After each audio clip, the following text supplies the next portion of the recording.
Challenging star Darshan ಬಾಲ್ಯದಿಂದ ಜೈಲುವರೆಗಿನ ಪಯಣ. ದರ್ಶನ್ ತೂಗುದೀಪ ಹುಟ್ಟಿದ್ದು ಚಿತ್ರರಂಗದ ಕುಟುಂಬದಲ್ಲಿ.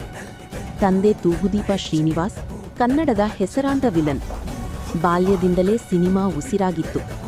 ಲೈಟ್ ಬಾಯ್ ಆಗಿ ಸಣ್ಣಪುಟ್ಟ ಪಾತ್ರಗಳ ಮೂಲಕ ಚಿತ್ರರಂಗಕ್ಕೆ ಕಾಲಿಟ್ಟ ದರ್ಶನ್ ಮೆಜೆಸ್ಟಿಕ್ ಮೂಲಕ ಹೀರೋ ಆಗಿ ಗುರುತಿಸಿಕೊಂಡರು. ಕರಿಯ, ಕಲಾಸಿಪಾಳ್ಯ, ಸಾರಥಿ, ಕ್ರಾಂತಿ, ಕಾಟೇರ, ರಾಬರ್ಟ್ ಚಿತ್ರಗಳ ಮೂಲಕ ಮಾಸ್ ಆಡಿಯನ್ಸ್ ಮನಗೆದ್ದರು.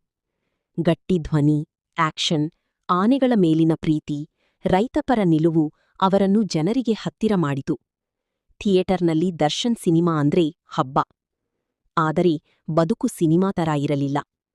ರೇಣುಕಾಸ್ವಾಮಿ ಕೊಲೆ ಪ್ರಕರಣದಲ್ಲಿ ಆರೋಪಿಯಾಗಿ ಕಾನೂನು ಸಂಕಷ್ಟ ಎದುರಿಸುತ್ತಿದ್ದಾರೆ. ಸುಪ್ರೀಂ ಕೋರ್ಟ್ ಜಾಮೀನು ರದ್ದು ಮಾಡಿದ್ದರಿಂದ ಸದ್ಯ ನ್ಯಾಯಾಂಗ ಬಂಧನದಲ್ಲಿ ಇದ್ದಾರೆ. ವಿಚಾರಣೆ ಮುಂದುವರಿದಿದೆ. ವಿವಾದ, ಜೈಲುವಾಸದ ನಡುವೆಯೂ ಕೋಟಿ ಅಭಿಮಾನಿಗಳ ಪ್ರೀತಿ ಮಾತ್ರ ಕಡಿಮೆಯಾಗಿಲ್ಲ. ದರ್ಶನ್ ಎಂಬ ಹೆಸರು ಈಗಲೂ ಕರ್ನಾಟಕದಲ್ಲಿ ಒಂದು